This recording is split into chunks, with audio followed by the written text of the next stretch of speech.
Hi, I am Catherine, and my son Ben recently moved to new place. Moving to Elmridge wasn't easy. Not for me, and definitely not for my son, Ben. It was supposed to be a fresh start.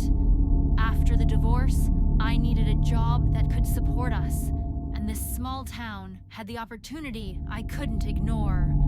But in chasing stability, I uprooted Ben from everything he knew. He's my only child, just 7, quiet, sensitive. He didn't complain about the move, not even once, but I could see the sadness behind his little smiles. While I juggled work and boxes and bills, he sat outside on the front porch every evening, alone, watching the road, like he was waiting for someone to find him. I felt guilty. The long hours, the missed stories, the way he'd eat dinner without much conversation. I told myself it was temporary, that kids adapt. Then one day, he came in beaming. "Mom, I made a friend. His name's Charlie. He lives a few blocks away." The joy in his voice melted me. He started spending every evening with Charlie, riding bikes, playing soccer, building forts. I'd peek outside and see him laughing, running around, talking excitedly, but I never saw Charlie. Ben and Charlie's adventures began the very evening they met. From the moment Charlie asked, "Wanna ride bikes?" their days became filled with laughter and games that stretched until the sun dipped below the rooftops.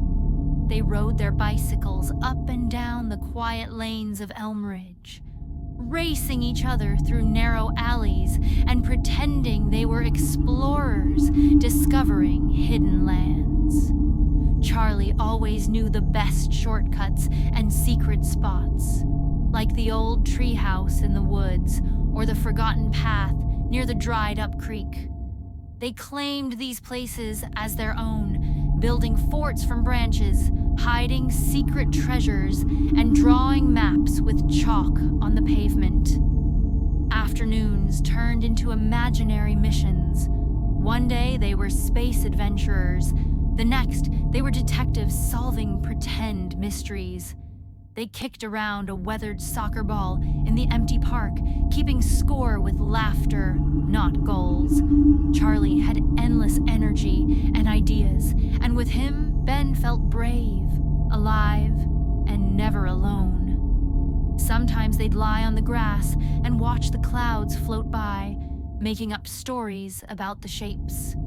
Charlie often talked about things as if they were long ago, like old games, vintage comics, or cartoons Ben had never heard of. But Ben didn't mind.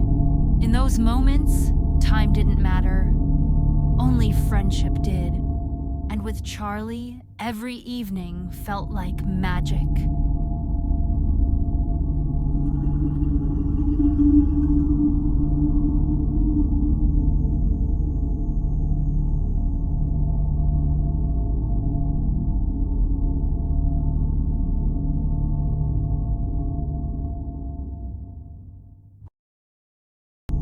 Things that didn't quite make sense. Charlie only ever came in the evening. Never during the day, never in the morning. No matter how early Ben waited, Charlie would appear only when the sky turned orange and shadows began to stretch. He always left before it got too dark, saying, "I don't like being out after sunset." He never came to the front door or rang the bell. He'd just suddenly be there, waiting by the edge of the yard like he had stepped out of the fading light. Ben offered him snacks more than once, juice boxes, cookies, sandwiches. But Charlie always smiled politely and said, "I'm not hungry." In all their time together, Ben never saw him eat or drink. Charlie's clothes were always the same, a faded blue hoodie, scuffed sneakers, and jeans that looked like they hadn't been washed in a long time. There was something old-fashioned about the way he spoke, too. like he was stuck in another time. He once mentioned shows and toys Ben had never heard of. When Ben asked about his favorite YouTuber, Charlie just blinked and said, "What's that?" He never joined Ben at the playground. "Too many kids," he'd say, avoiding the place entirely. And when Ben once tried to take a selfie, Charlie didn't appear in the photo at all. Still, none of it seemed to matter to Ben until the day he asked where Charlie lived. 3 blocks away, Charlie said with a smile. White house, blue mailbox. That was the beginning of the truth, and the end of everything Ben thought he knew. At first, I brushed it off. Maybe Charlie was just shy. Maybe I kept missing him. But strange things started to happen. One evening, I found Ben talking animatedly to what looked like no one. Another time, he showed me a picture he drew. 2 boys, one of them with a pale face and old-fashioned clothes. When I asked if he showed Charlie the drawing, he said, "He helped me make it." Then came the photograph. Ben had borrowed my phone and taken a selfie with Charlie, or so he thought. But in the picture, only Ben was there, no one beside him. That night, I couldn't sleep. Something felt wrong. I wanted to believe Charlie was just imaginary, but Ben insisted. He lives in the White House with the blue mailbox, 3 blocks away. He was so proud, so excited. Can we go surprise him? I didn't want to shatter his happiness, so I agreed.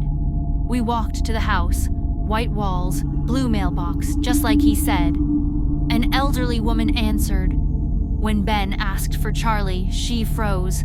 Her voice shook. Charlie was my grandson. He died 5 years ago, hit by a car on his bike, right in front of this house. I felt my legs weaken. I looked at Ben. He didn't cry, he just stared at the photo the woman showed us, a boy with a cheeky smile and messy brown hair. "That's him," he said softly. That evening, Ben didn't sit outside, but the next night, he did. And the next. And once, just once, I heard him whisper to the air, "It's okay, Charlie. I'll be okay now." He's never seen Charlie again, but I think he found exactly what he needed. And maybe Charlie did too. Some friendships are short, some are imaginary, and some are something else entirely.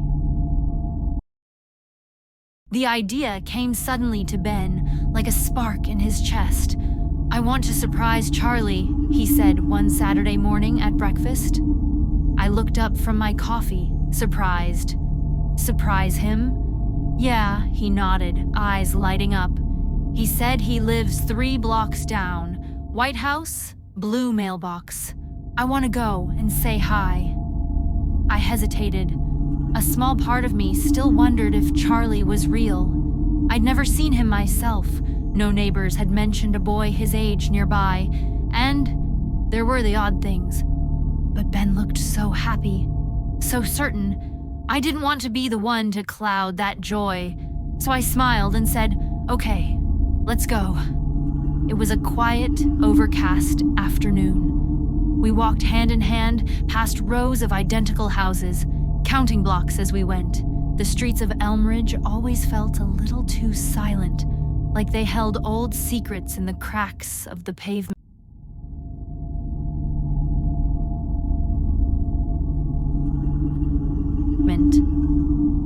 Ben led the way with confidence until finally he stopped in front of it. "There," he said, pointing, "that's Charlie's house." A simple white house stood at the end of the street, slightly worn but well kept. A blue mailbox tilted slightly at the curb, just as Ben had described. It looked ordinary, peaceful. I took a deep breath and stepped up to the door. I knocked twice. For a moment, nothing. Then, slow footsteps. The door creaked open to reveal an elderly woman with kind but tired eyes. She looked surprised to see us. "Hello," she asked. I gave her a polite smile. "Hi, I'm Catherine. This is my son Ben. He says his friend Charlie lives here." The change in her expression was instant. Her eyes widened slightly, and her face paled as if someone had reached into her chest and pulled out a memory she'd buried long ago. "Charlie?" she whispered. Ben nodded. "Yeah, we've been playing every day after dinner. He's really fun. He wears a blue hoodie and—" The woman clutched the edge of the doorframe. Her voice was soft, trembling. "My grandson, Charlie, passed away 5 years ago. He was hit by a car right in front of this house." Silence. The world seemed to still around us. My breath caught.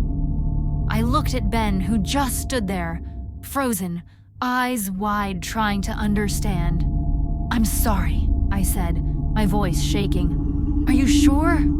She nodded slowly, then turned, disappearing into the house for a moment.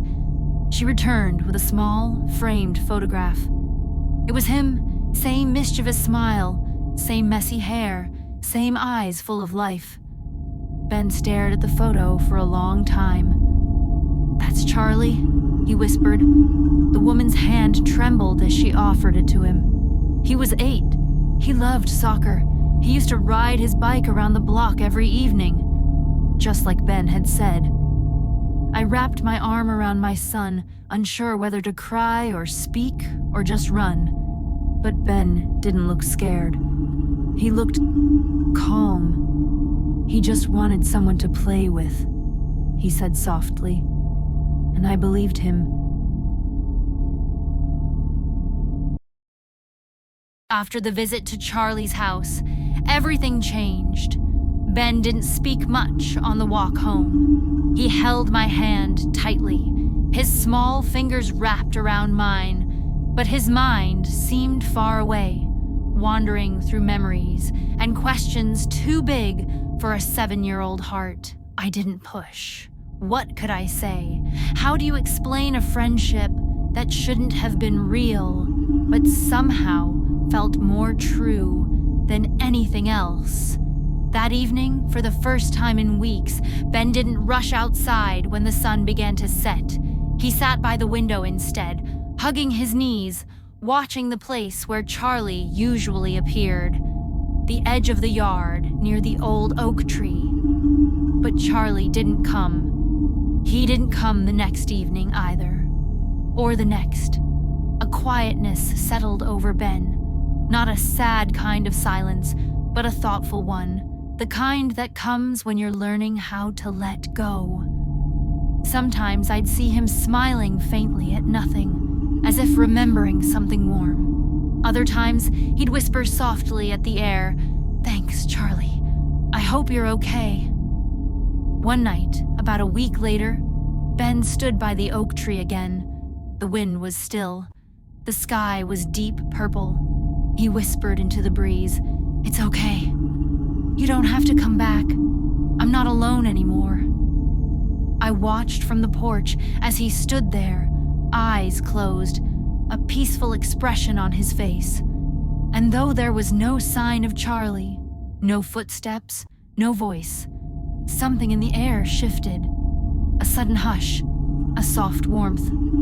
And then it was gone. Ben turned to me and smiled. I think he said goodbye. Since then, Ben's been different, stronger, more open.